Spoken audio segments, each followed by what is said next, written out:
Seconde vidéo aujourd'hui sur les tempéraments, qui fait suite à la vidéo sur le tempérament colérique. Aujourd'hui, on va parler du tempérament mélancolique, qu'on appelle aussi le nerveux.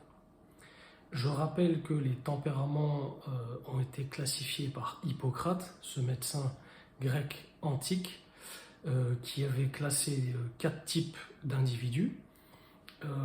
Il avait remarqué que lorsque une humeur, c'est-à-dire un fluide corporel, prédomine chez un individu, ça influence sa constitution physique, ses réactions physiologiques et son comportement psychologique, ses réactions émotionnelles.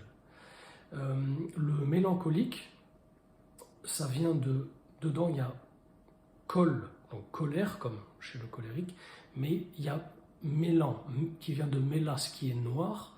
On disait que c'était une prédominance de la bile noire. Il faut entendre ici les fluides intestinaux et aussi l'influence que ça a sur le système nerveux. C'est pour ça que le mélancolique, on l'appelle aussi le nerveux. Donc on va voir, tout comme pour le bilieux, les grands traits qui le caractérisent. Donc là on parle bien sûr d'un type pur. Ça ne se voit pas tous les jours. La plupart d'entre nous, on a plutôt des types mixtes, c'est-à-dire qu'on a des influences en général de 2 tempéraments. Mais là, on va parler des grands traits qui caractérisent un type pur, c'est-à-dire qu'il y aura une grande influence de mélancolie dans son type. Donc on va parler des traits physiques, des traits physiologiques et des traits psychologiques. Au niveau physique, le mélancolique, c'est quelqu'un qui est déjà assez fin. Alors, il est caractérisé par l'élément terre, qui est le froid et le sec. Pour comprendre les principes, ces qualités de l'énergie vitale, je vous renvoie à la vidéo sur l'origine des tempéraments. C'est ce qui permet de tout comprendre. Donc, il est froid et sec. Donc ça veut dire qu'au niveau de sa constitution, de sa morphologie, c'est quelqu'un qui est déjà plutôt fin, plutôt élancé, il est plutôt menu, il a une ossature qui est assez fine et il a difficilement de graisse. Voilà. Il a des muscles assez faibles, il est assez sec en général. C'est la sécheresse qui prédomine chez lui. On le remarque au niveau de son regard, il a un regard qui est plutôt fuyant, il paraît triste, un petit peu troublé, anxieux. Il a le regard qui est plutôt dans l'intellect, il est tourné vers l'intérieur. C'est pas quelqu'un qui est très fixe du regard, non, il a plutôt un regard un petit peu anxieux, et c'est de là que vient de dire la mélancolie, hein, cette espèce de déprime ou ce côté un petit peu triste. Voilà. Au niveau de ses traits psychiques, au niveau relationnel, c'est quelqu'un qui est donc introverti. Il va difficilement vers les autres et c'est quelqu'un qui est plutôt solitaire. Voilà. Il a assez peu d'amis intimes. Il peut être social et connaître des gens, mais ça va être en général plutôt superficiel. Il a assez peu d'amis très proches. Voilà. Son état d'esprit, c'est quelqu'un qui est quand même porté vraiment vers le côté intellectuel et cérébral. Il est curieux, il est passionné, c'est quelqu'un qui est méthodique et il se nourrit vraiment des idées intellectuelles. C'est quelqu'un qui cherche beaucoup, il est en quête de vrai, de bien, de beau, il cherche l'idéal, c'est quelqu'un qui est attiré vers l'essentiel, c'est quelqu'un qui est assez talentueux et patient dans ce qu'il aime faire. Il aime se nourrir, voilà, de choses intellectuelles, philosophiques, voilà, ce genre de choses. Il est vraiment porté sur le côté cérébral. Voilà, ça c'est ce qui caractérise le mélancolique. Au niveau de ses déséquilibres émotionnels, ça va être quelqu'un qui va avoir tendance à être éparpillé. Il réfléchit tellement qu'il est quand même assez exigeant dans ce qu'il fait, il est un petit peu trop dur avec lui-même, il est perfectionniste, et donc il va commencer à faire des choses et puis il ne va pas les finir. Il va s'éparpiller un peu dans tous les sens, il aime beaucoup varier. Il n'aime pas trop la monotonie, il a besoin que ce soit changeant, c'est d'ailleurs une nature assez changeante. Pourquoi? Parce que c'est quelqu'un qui est excité sur le plan des nerfs, donc il est agité. Et dans sa manière de se comporter, les choses sont elles-mêmes agitées, elles sont variables. C'est quelqu'un qui a une tendance à s'isoler, être inquiet, anxieux, il est un petit peu hypochondriaque. Il pense, il rumine beaucoup. Voilà, comme on l'a dit tout à l'heure, il est très dans la tête et il a ce côté un petit peu trop dur, un petit peu trop rigide. Voilà. Son mode réactionnel, quand je dis son mode réactionnel, donc on a dit qu'il était froid et sec. Ça veut dire qu'il ne réagit pas tout de suite, lui. Quand il y a quelque chose qui le touche, quand il y a un stress, une peur, quelque chose qui ne lui plaît pas, ça ne va pas être visible. Il va être touché intérieurement, d'accord? Mais ça va être un retardement.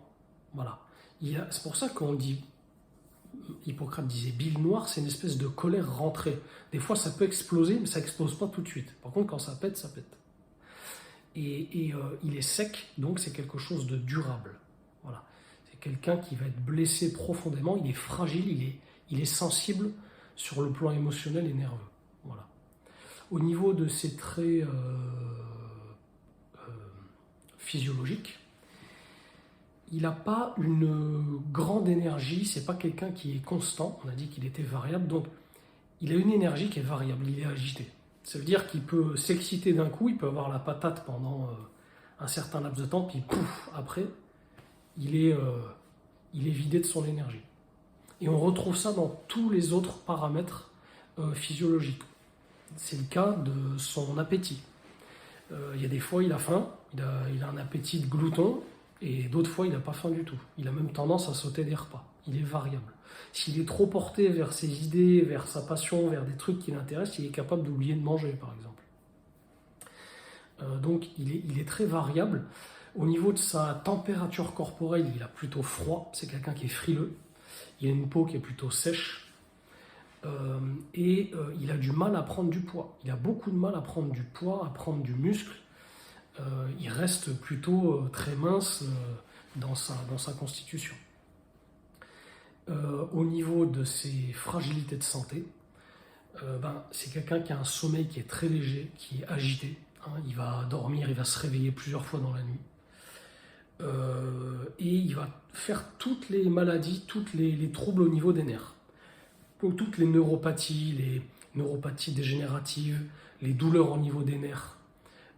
Il va avoir pas mal de troubles digestifs, puisqu'on a dit que la bile noire, c'est le fluide intestinal, donc c'est quelqu'un qui retient les choses, froid et sec, donc il a tendance à être constipé, il a du mal à évacuer dans tous les sens du terme.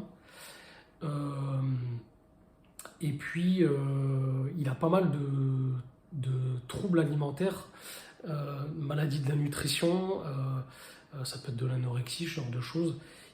Et il a pas mal d'intolérances et d'allergies alimentaires, voilà, puisqu'il n'a pas beaucoup de capacité digestive. Il est assez variable sur ça. Donc il y a plein d'aliments qu'il peut ne pas tolérer et qui peut foutre en l'air sa santé. Donc c'est surtout la digestion et les nerfs qui sont touchés chez lui, mais ça peut toucher plein d'autres paramètres de la santé, parce que quand le système nerveux il est touché et qu'au niveau tube digestif, intestin, ça ne fonctionne pas, tout le reste peut être sujet à des troubles de santé. C'est pour ça que la plupart du temps, on entend dire que le tempérament mélancolique est le plus difficile à traiter, parce que comme il est changeant, il faut vraiment suffisamment de recul, bien ciblé pour arriver à lui trouver un équilibre de vie, pour qu'il puisse trouver ce qui le dérègle pas. Voilà. Donc voilà dans les grandes lignes pour le tempérament mélancolique. Une note, j'en ai parlé dans la vidéo du colérique, n'oubliez pas que c'est des grandes tendances, on pourrait faire des listes à rallonge, bien sûr. Après, c'est le travail du praticien expérimenté d'aider le patient à se découvrir mieux lui-même. Notez que ça, c'est des types purs. On peut se retrouver à 80% dans le mélancolique, ce qui ferait qu'on sera donc à un type pur, grande majorité mélancolique, mais assez souvent, on est plutôt des types mixtes, doubles. Ça veut dire que on peut se retrouver au niveau forme physique, constitution chez le nerveux, mais plutôt dans la manière de se comporter au niveau relationnel, au niveau émotionnel, dans le colérique par exemple. Hein. Donc il peut y avoir des mix comme ça. Le tout, c'est d'arriver après à s'équilibrer dans le domaine, par exemple si au niveau émotionnel on est plutôt colérique, il faudra équilibrer d'une certaine manière. Et si on est plutôt nerveux, mélancolique dans le physique, il faudra adapter une hygiène de vie qui sera conforme à nos déséquilibres. Vous voyez, en général, c'est plutôt comme ça que ça se passe. Voilà. Mais c'est pour vous dire qu'il n'y a pas de hasard. Il y a une logique qui convient de savoir observer, de comprendre, et ça nous permet de mieux nous comprendre, de prendre du recul, de dire que on n'est pas fautif, on a hérité de notre constitution, de notre manière d'être. Et le tout, c'est de savoir le reconnaître, de ne pas se mentir et d'adopter un mode de vie, un mode de comportement qui est conforme à nos déséquilibres. C'est-à-dire ne pas trop se laisser aller à nos tendances déséquilibrantes, revenir un petit peu vers le centre. Si on est quelqu'un qui est tout le temps stimulé, qui ne s'arrête jamais, il faut plutôt calmer. Si on est plutôt quelqu'un qui est trop dans la tête et pas assez dans l'action, par exemple comme le mélancolique, il faut stimuler mais en douceur, sans trop fatiguer les nerfs non plus. Donc c'est ça, c'est l'art de bien observer les choses et ensuite de prendre les bonnes décisions en termes de santé, mais aussi tout ce qui touche au bien-être pour retrouver l'équilibre. Voilà pour cette vidéo. Si vous avez besoin de vous faire accompagner pour déterminer votre tempérament et un petit peu mieux vous comprendre et valider vos intuitions, vos observations, n'hésitez pas à faire appel à mes services. Je propose justement d'aider à mieux cibler pour mieux vous connaître. Et bien sûr, ça s'inscrit dans une démarche globale de santé où est-ce qu'on utilise les grandes lignes de la naturopathie, de la santé naturelle, donc individualisée, le tout dans la simplicité et la globalité. Voilà ce que je vous propose. Voilà, je vous dis à bientôt dans de futures vidéos. On fera pour les prochaines vidéos donc le tempérament sanguin et puis après le tempérament lymphatique. Voilà, à bientôt, prenez soin de vous.